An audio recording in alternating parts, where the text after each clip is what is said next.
ओम गणेश, जय श्री कृष्ण। एक बार फिर से मैं कर्मकांड बाय आनंद पाठक में आप सभी का मैं स्वागत करता हूँ। बहुत लोगों ने मुझे व्हाट्सएप के माध्यम से और कुछ अभी जो चैत्र नवरात्र के विषय में मैंने श्रृंखला बनाई है उसमें भी कुछ कमेंट्स मैंने पढ़ी है कि क्या हम चैत्र नवरात्र में यज्ञ कर सकते हैं।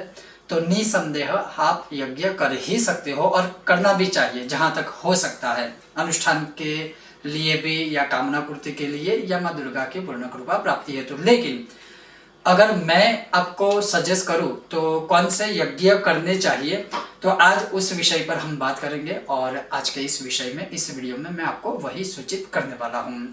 अगर विषय वीडियो पसंद आए बिना भूले लाइक कीजिएगा, अधिक से अधिक शेयर कीजिएगा। चैनल पर नए हो तो सब्सक्राइब करके घंटी का आइकन अवश्य दबाइएगा। तो चलिए शुरू करते हैं। अब अगर यज्ञ की बात करें तो सबसे पहला श्री कामः सततम जपेत। अब इसको केवल न धन से, व्यापार से या पैसों से जोड़कर देखा जाए, क्योंकि श्री सुक्तम की हर एक ऋचा, उसकी हर एक महत्वता वो अलग अलग है। उसमें संतान प्राप्ति हो, धन प्राप्ति हो, स्थिर लक्ष्मी प्राप्ति हो, घर में सुख शांति समृद्धि की प्राप्ति हो, सर्वस्व इसमें आता है। और जैसे 16वीं ऋचा है, यह शुचि ही प्रयतो भूत्वा जुहुयादाज्यमनवहं सुक्तम पंचदशर्चम च श्री कामः सततम जपेत। निसंदेह इस सुक्त के, इस महात्म्य के ऊपर मैं ये मान के चलिए 100 नहीं 1000% चैलेंज के साथ स्वीकार करने के भी लिए रेडी हूँ और आपको बताने के लिए भी रेडी हूँ, क्योंकि इसका भी एविडेंस हमारे पास, मतलब आजकल की बात नहीं कर रहा हूँ, आदिकाल से है। श्री सुक्त का जो कोई मनुष्य यज्ञ करता है, श्री कामः सततम जपेत नित्य, उसके विषय में मतलब कोई संदेह या क्वेश्चन मार्क होता ही नहीं है। और ये ना मेरे कहने से, ना मैं कह रहा हूँ, इसलिए जो इंसान, जो मनुष्य नित्य श्री सुक्त का यज्ञ करते हैं एक अच्छे तरीके से स्पष्ट उच्चारण के साथ, आप उसे भी कभी पूछिए, मैं आपको 100% कहता हूँ वो कभी ये नहीं कहेगा या कहेगी कि यज्ञ करने से मुझे कोई लाभ नहीं हुआ। ये मैं आपको 100% बोल रहा हूँ। तो मैं अगर आपको इस नवरात्र की बात करूं कि चैत्र नवरात्र में कौन सा यज्ञ इस वर्ष आपको करना चाहिए या कर सकते हैं, सबसे पहला श्री सुक्त का ही यज्ञ। अब श्री सुक्त के यज्ञ को कैसे किया जाता है, नित्य हवन विधि के एक प्रोसेस से, या फिर नवरात्रि में भी आप चाहो तो कैसे कर सकते हो, बहुत बड़ी बात नहीं है। शुरुआत में कठिन लगता है, धीरे धीरे फिर सरल आपको लगेगा और फिर सहज आनंद की अनुभूति भी होगी। तो इसके विषय में मैंने पूरा वीडियो बनाया हुआ है, इस यज्ञ को कैसे किया जाता है, सामग्री क्या क्या होती है, जिसकी लिंक मैं नीचे दे रहा हूं, आप उस लिंक पर जाकर भी वीडियो देख सकते हैं। श्री सुक्त के यज्ञ के अलावा फिर क्या करना चाहिए, कौन सा यज्ञ करें, तो जैसे राम रक्षा स्तोत्र का नित्य एक एक पाठ का यज्ञ भी आप कर सकते हो। अगर उस राम रक्षा स्तोत्र या इस राम रक्षा स्तोत्र के विषय में अगर मैं कहूं तो हर एक श्लोक के अंत में स्वाहा बोलकर आहुति देनी चाहिए। अब ये भी आपको प्रश्न होगा कि आहुति हम किससे दे, कैसे दे, तो मैं अगर सजेस्ट करूं तो राम रक्षा स्तोत्र के लिए सफेद तिल है, उससे सिर्फ अगर आहुति देंगे या गौ माता के घी से आहुति देंगे यज्ञ को, या यज्ञ के स्वरूप में अवश्य ही भगवान श्री रामचंद्र पूरे परिवार की रक्षा करेंगे ही करेंगे। दूसरा ये यज्ञ हुआ। तीसरा अगर मैं कहूं तो भगवान गणेश जी का जो अथर्व शीर्ष, श्री गणपति अथर्व शीर्षम, अब उसके भी एक पाठ का भी अगर आप यज्ञ करोगे ना तो भी फल बहुत मिलेगा। अगर मैं बात करूं 16 पाठ की, तो अगर आप 16 पाठ, जैसा श्री सुक्त का यज्ञ का मैंने कहा, तो उसमें भी मैं यही कहूंगा कि एक पाठ का यज्ञ चाहो तो एक पाठ का करो।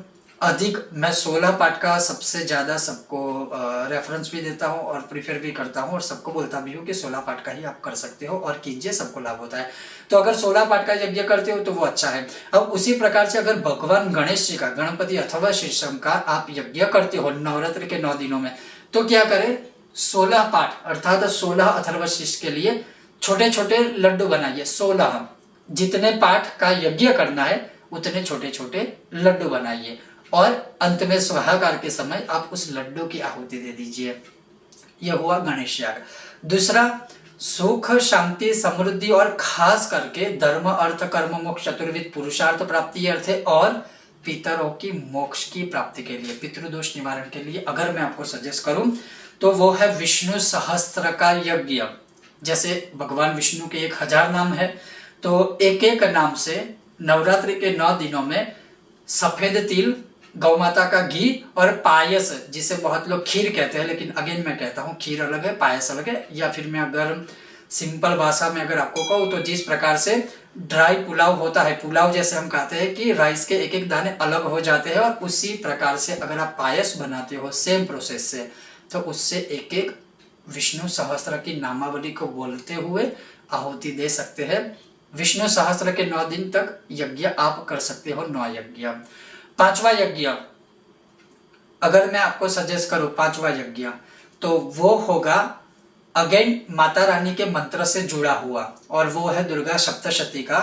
दुर्गे स्मृता हरसि भीतिम शेष जंतो स्वस्थ स्मृता मतिमति व शुभम ददासी दारिद्र दुख भयहारिणी का त्वदनीया सर्वोपकार करणाय सदार्द्र चित्ता। इसका अभी मैंने वीडियो जब बनाया था श्रृंखला, उसमें भी इसका मैंने एक आपको सुझाव दिया था।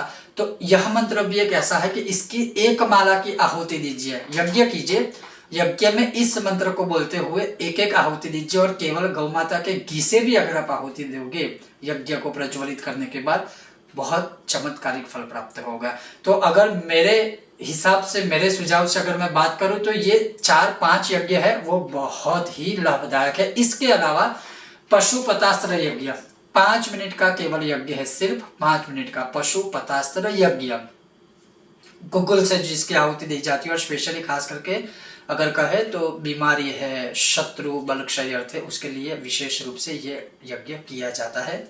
तो एक पशुपतास्त्र यज्ञ, और अंत में मैं कहूंगा दुर्गा सप्तशती का यज्ञ। वैसे तो नवचंडी होती है 10 पाठ करके, उसकी भी आहुति देकर, जिसे हम नवचंडी का स्वरूप नवचंडी कहते हैं, वो भी यज्ञ कर सकते हो। अगर एक ही दिन में नवचंडी यज्ञ न कर पाए तो प्रतिदिन एक एक दुर्गा सप्तशती के पाठ की आहुति, एक एक पाठ, मान लीजिए 9 दिनों तक 9 पाठ, प्रतिदिन एक एक पाठ का यज्ञ करवाते हो, ये भी बहुत अद्भुत, बहुत ही श्रेष्ठ बात है। तो इस प्रकार से अगर मैं यज्ञ की बात करूं तो मेरे सुझाव के अनुसार आप नवरात्रि में इस वर्ष अवश्य ही ये सारे यज्ञ कर सकते हो, और इसमें से कोई एक यज्ञ पकड़िए। ऐसा नहीं है कि सारे ले लीजिए और सारे आहुति दीजिए, सारे चीजें करना है। मैं अगेन कहता हूँ किसी एक को पकड़िए, तैर जाओगे। अब बात रही, बहुत सारे क्वेश्चन भी खड़े होंगे कि क्या सामग्री होती है, ये है वो है, तो मैंने विशेष रूप से कुछ कुछ यज्ञ की सामग्री आपको बता दी है। हमारे पहले भी बहुत सारे वीडियो इस सामग्री के विषय में या इन सारे विषयों पर आ चुके हैं, उसमें डिटेल में हमने सब कुछ बताया। फिर भी अगर मैं थोड़ा संक्षिप्त में इसका प्रक्षेपण करूं या विस्तारित इसे करूं तो उसका यही है कि नॉर्मली सफेद तिल, जौ, गौ माता का घी, हवन सामग्री, ये जो सारी चीजें होती है वो ऑलवेज सभी यज्ञ में होती है। पायस भी होता है जिसे हम खीर कहते हैं, जो अगेन कहता हूँ वो खीर नहीं होती, पायस इस पायस, तो वो है। इन सारी चीजों का ऑलवेज यज्ञ में प्रयोग किया ही जाता है और करना ही चाहिए। ये हुई बात वो।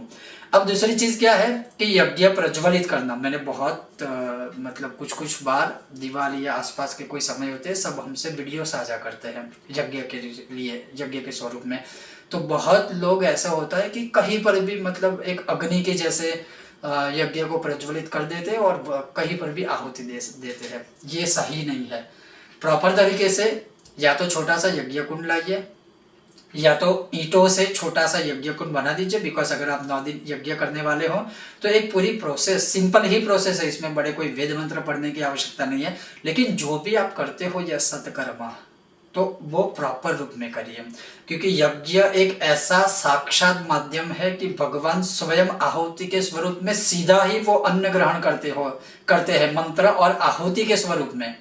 जब अनुष्ठान एक ऐसा माध्यम है जो धीरे धीरे वाइब्रेशंस आदि क्रिएट होते हैं और धीरे धीरे जाके उसकी इफेक्ट आपको मिलेगी।